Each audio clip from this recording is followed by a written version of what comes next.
profesora Liliana Cineto, del país de Argentina, quien está participando en el primer Congreso Internacional de Lectura y Escritura, que tiene el lema Leer y Escribir por un mundo más incluyente. Profesora, bienvenida a este programa, bienvenida a la Universidad Surcolombiana, a la ciudad de Neiva.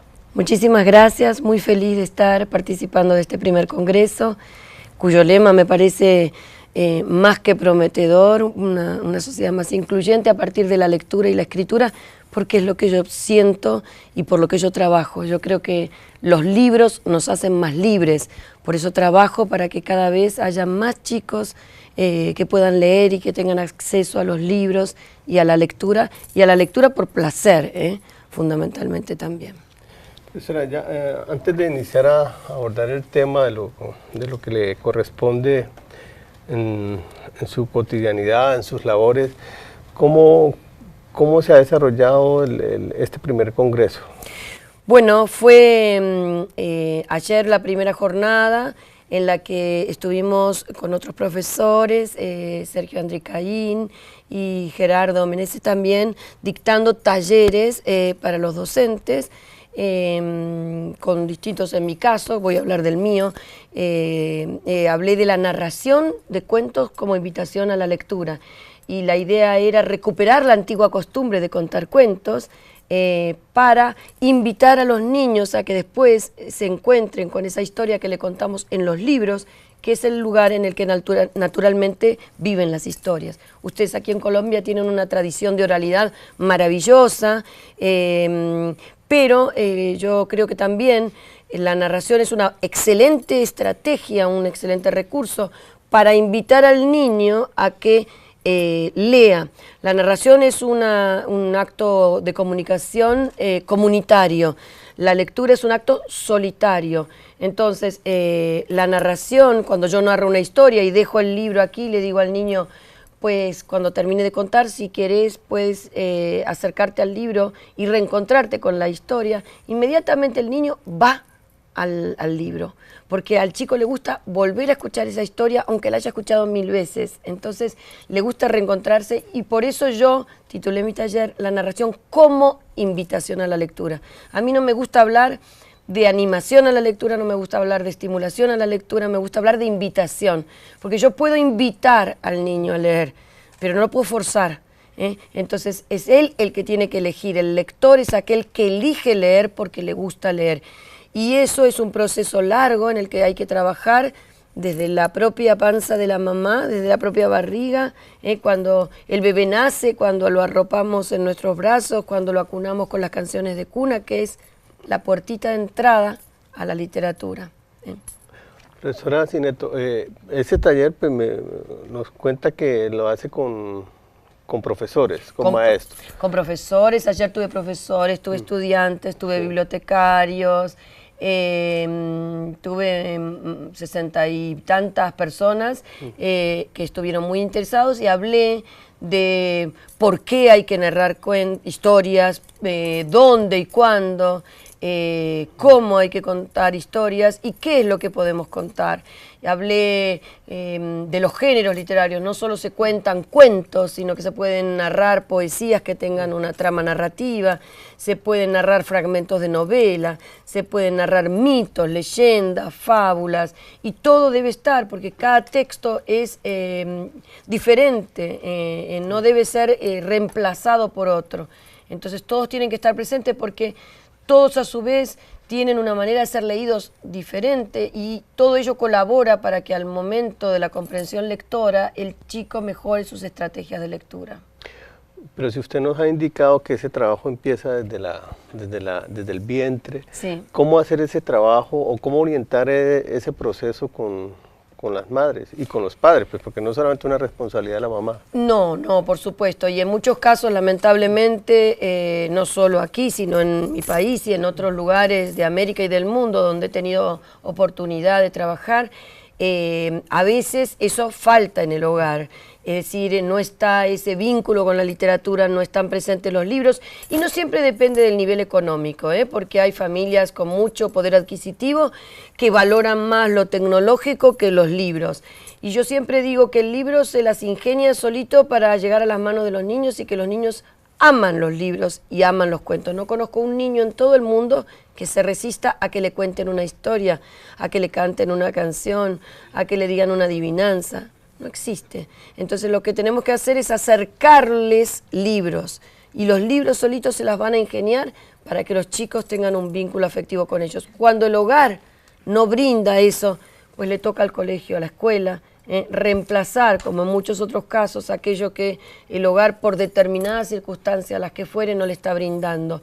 ¿Cómo puede hacerlo? Pues recibiendo a los niños con un poema cada mañana o despidiéndolos con una breve historia, leída, contada, recitada, cantada. Invitar a los padres, a los abuelos, a los familiares a que vengan al colegio y recuerden viejos juegos de su infancia o canciones que cantaban cuando eran pequeños, que los compartan.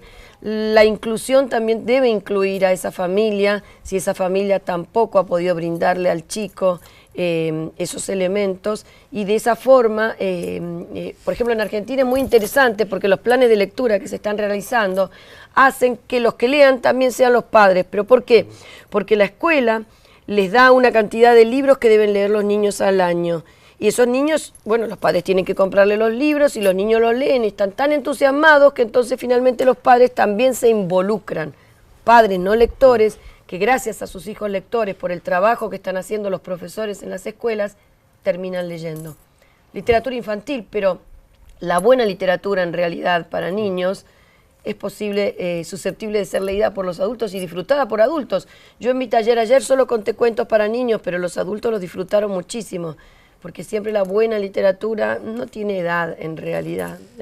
Eso de infantil, bueno, el límite es poco preciso también en ese sentido. Profesora, nos señalaba que las rondas infantiles, las canciones juegan un papel fundamental o importante para este inicio de la lectura, de animar, bueno, animar no es, dice que no le gusta, no, y de invitar a la motivar, lectura. Sí. Sí, motivar a la lectura. Ayer lo desarrollé en la conferencia que di, que se llama El arrullo de las palabras o de cómo la literatura comienza con las primeras canciones de cuna. Son poesías populares de autores anónimos, pero son literatura también, son maravillosas, antiguas, perfectas. Entonces hay que recuperar esas, hay que cantarle al niño desde que nace, hay que recuperar las rondas, la farolera que no tropezó, la pájara pinta, en mi país se conoce como la paloma blanca, pero bien, todas esas hay que recuperarlas del olvido y transmitírselas a los niños. Son poesía pura y poesía de la más pura, y son la puerta de entrada a la literatura. Primero porque tienen todos los elementos que aparecerán después en la literatura de autor.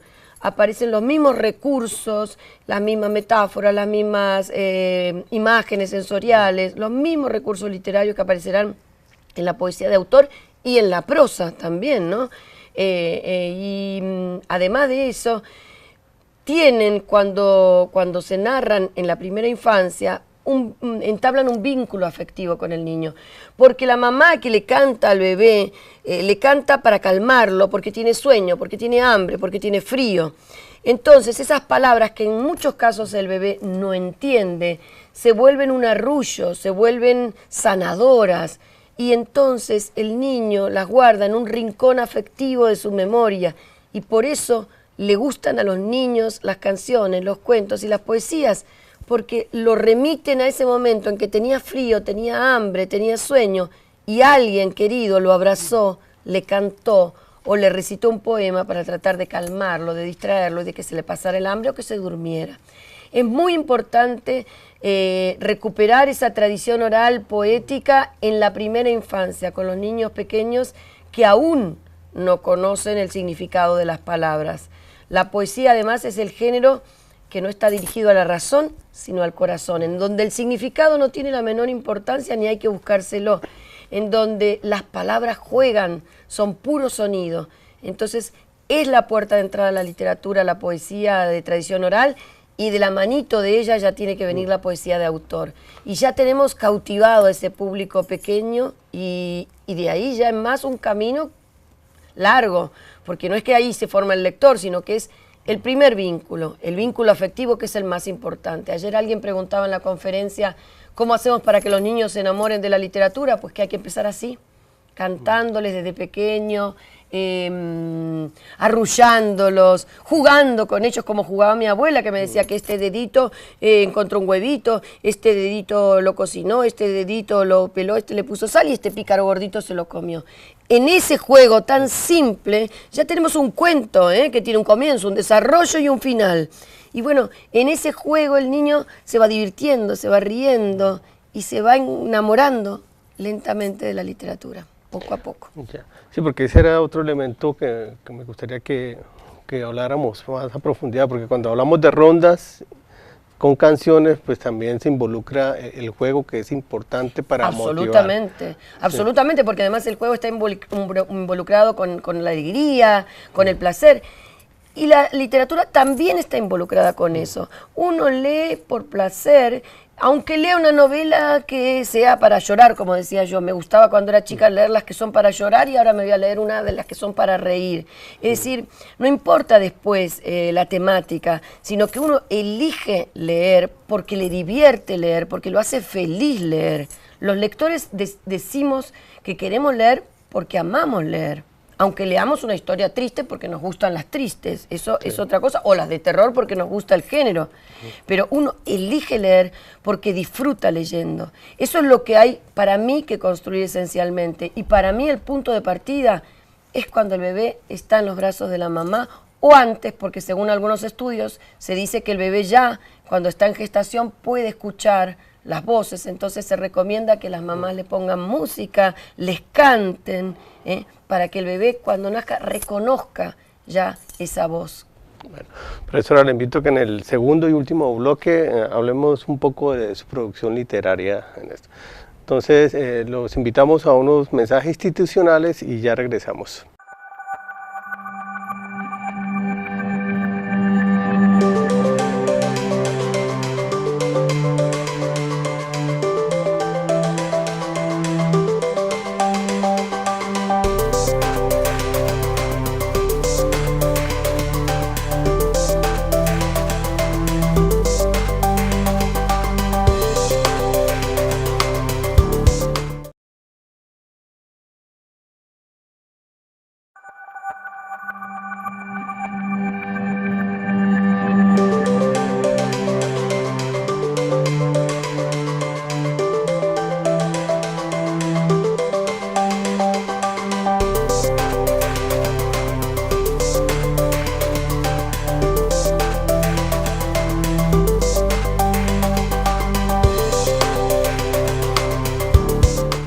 Retomamos nuestro diálogo con la profesora Liliana Cineto, invitada al primer Congreso Internacional de Lectura y Escritura. Acercarle materiales a los chicos que les interesen, no escribir como adultos para niños, sino escribir con mirada de niño. Profesora, los dos temas de este Congreso Internacional, que es la lectura y la escritura, no son dos procesos aislados. No, claro. Son simultáneos, son alternos. ¿Cómo es? ¿Cómo lo propone? Son complementarios. Es decir, yo, por ejemplo, soy escritora, pero antes que escritora soy lectora. Yo leo mucho más que lo que escribo. Imagínate lo que leeré si escribí 100 libros. La lectura es lo que nutre la escritura. Yo no le puedo pedir al niño que escriba un fragmento, que escriba un poema, que escriba una historia, si no tuvo la materia prima previamente. Es decir, ¿cómo de la nada ese niño va a crear? Hay que leerle mucho, hay que darle muchos libros para que él pueda en algún momento producir sus textos. Hay muchos juegos que se pueden hacer a partir de la lectura para que los niños produzcan sus textos. Bueno, y con estos desarrollos tecnológicos y movimientos como tan avasalladores a ratos, ¿sí? Donde ya las lógicas del tiempo y el espacio son otras, y ahí es donde se desenvuelven los procesos de lectura y de escritura, ¿cómo enfrentarlos, profesora? Naturalmente, o sea, por ejemplo, yo creo que la tecnología es buena y hay que usarla. Uno no puede ser necio y negarse a los avances tecnológicos. La internet, la teleconferencia, por ejemplo, a mí me permite comunicarme con niños que están en mi país, que es tan grande y que las distancias son tan tremendas a veces. De pronto puedo hablar con una pequeña escuelita que está a 2000 kilómetros de mi casa. Entonces también la tecnología nos ayuda, porque esos niños leyeron un libro y me conocieron y me ven en mi casa y yo les muestro con la camarita el lugar donde escribo y traigo al perro y les muestro al perro, pequeñas cosas para que vean además que uno es un ser humano. Me encantaría poder ir a visitarlos, pero a veces no se puede. Entonces yo creo que la tecnología también puede ayudarnos si la sabemos usar. A mí me ayuda a la hora de escribir, me parece maravillosa la tecnología, pero también en mi casa, además de tecnología, hay libros. Y mis hijos se criaron con tecnología y libros. Profesora, en estos talleres cuando uno se encuentra con profesores que también tienen su propia experiencia, ¿se ha nutrido de alguna de esas historias que cuentan los profesores de aquí del Huila, de Neiva? Bueno, me emocionó mucho lo que contó ayer una profesora de una escuela rural, que estaba leyendo una novela mía, esta que te mencioné, Cuidado con el perro. Dice que ella viajó a Argentina a un congreso a exponer lo que expuso ayer de su experiencia didáctica, y le llamó la atención el título y lo trajo y se lo leyó a los niños. Y estaban tan entusiasmados que tenía que esconder el libro porque no querían hacer otra cosa, querían seguir leyendo. Fíjate cómo un libro que les interesa provoca que el chico quiera seguir leyendo. Y lo que me emocionó hasta las lágrimas es que me dijo que es de una comunidad en la Amazonía muy pobre y muy sufrida y muy castigada por esta realidad que han vivido aquí en Colombia, tan triste, tan dolorosa, y que ese niño se llevaba el libro a la casa y me mostró una foto de su familia, muy humilde, en torno al libro, alrededor de ese libro, compartiendo mi historia. Para mí fue sumamente emocionante saber que ese libro que nació en Argentina viajó hasta el medio de la selva, a la casa de una familia tan humilde, y pudo ser compartida como era en un principio, cuando los hombres se reunían en torno al fuego para contarse historias. Me pareció muy emocionante y se me quedó dando vueltas como para decir, bueno, me gustaría mucho escribir alguna vez una historia que tuviera que ver con eso. Y de la experiencia, ¿ya ha venido varias veces a Colombia o es la primera? Es mi cuarta vez en Colombia, sí. pero había venido como turista, porque claro, es un país tan bello. Es mi primera vez trabajando en Colombia. Bueno, y para este momento que estamos viviendo, donde uno de los mayores generadores de violencia es la exclusión, y precisamente la lectura y la escritura nos invita a revertir esa situación y a hacer un mundo más incluyente, que es el lema de este congreso. Sí, yo creo que lo que salva a los seres humanos, a las sociedades y a los países es la educación. Y la educación y la lectura y la escritura son fundamentales. No ocurre solo en Colombia, sino en otros países de Latinoamérica, en otros países del mundo. Y hay que apostar a la educación, hay que apostar a la lectura y a la escritura y al arte en general, porque el arte es lo mejor que ha producido la humanidad y es lo que nos salva. Hay que volver a las fuentes y será un proceso largo y duro, pero yo confío justamente en la materia más pura que tenemos, que son los niños. A ellos tenemos que apelar para construir una sociedad mejor, más incluyente, a partir del arte, de la cultura y de la educación. Hay cifras que nos indican, nos señalan que los niveles de lectura han bajado. ¿Eso es una realidad o simplemente hay un proceso de atomización, leen como dispersos? Sí, no, lamentablemente sí han bajado los niveles de lectura, pero no por los niños, te vuelvo a decir, sino porque son los adultos los que leen menos. Hay toda una generación de jóvenes que está más pendiente, como te decía, de su teléfono o de sus mensajes que de los libros. Por eso hay que apuntar a aquellos que seguramente no nos van a fallar, que son los niños. Y esto que te comenté, hay estudios estadísticos en Argentina que se han hecho que demuestran que esos adultos, esos padres que no han leído, ahora están leyendo gracias a los niños que llevan libros a su casa. Es triste, pero sí, hay una realidad. De todas maneras, yo no creo que el libro vaya a desaparecer. En algunos casos hay quien le gusta leer en otros soportes como ¿cómo se llama? Bueno, el iPad. El iPad, las tablets o el Kindle. A mí me gusta el libro. Me gusta el libro, que no se queda sin batería, que no hay que apagarlo cuando uno está en el avión aterrizando. A mí me gusta el libro, me gusta el olor al libro, me gusta las ilustraciones que uno ve en un libro impreso. No se aprecian de la misma manera en una pantalla. A mí me gusta el libro y a los niños también les gusta el libro. Pero tenemos los adultos la obligación, el deber de acercarle libros a los chicos. Después, si es un adulto y es lector y quiere leer en otro soporte, pues que lea donde quiera. Eso ya es una elección personal porque ya es lector.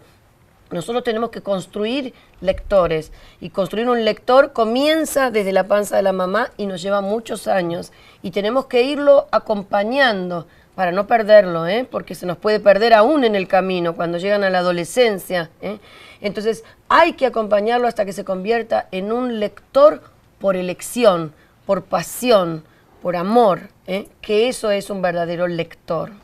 No es lector el que sabe que la M con la A es ma y la P con la E es P. Eso no, eso es una decodificación. El lector es aquel que elige leer porque ama leer. Profesora, estos congresos, pues, además son encuentros con otros pares, con colegas. ¿Y cómo ha sido esa interrelación con ellos? Maravillosa. He tenido la suerte de reencontrarme con Sergio Andricaín, con quien ya coincidimos varias veces y en distintos lugares del mundo, y nos llevamos muy bien y coincidimos desde lo teórico hasta en lo cotidiano. También con Fanuel, con quien he tenido posibilidad de compartir otros congresos, con Diego Lebro, a quien conocí en Argentina. Gracias a él estoy aquí también, porque él vino a Argentina y me dijo que se había enamorado de mi libro de poesías, 20 poesías de amor y un cuento desesperado, y venía a comprárselo, y por supuesto después de decirme semejante cosa, yo lo que hice fue regalarle el libro a él, porque dije, es lo menos que puedo hacer después de semejante elogio que me has hecho. Y bueno, como un libro hizo posible que yo hoy esté aquí en Colombia compartiendo con ustedes este momento y compartiendo con los participantes del Congreso lo que sé hacer y lo que amo hacer y mi experiencia. Profesora, le agradezco esta conversación que le va a servir a muchos profesores y también esperamos a padres para que pues, estimulemos la lectura y la escritura en la casa y en el colegio, que ese es el mensaje. Sí, y ayer había muchos profesores que venían con sus hijos, y sus hijos participaron incluso de los talleres, fue muy bonito eso, y ojalá que sea así, ojalá que se construya eso, porque como digo, los libros nos hacen libres. Bueno, y a usted nos encontraremos en un próximo Entrevista Ágora. Muchas gracias.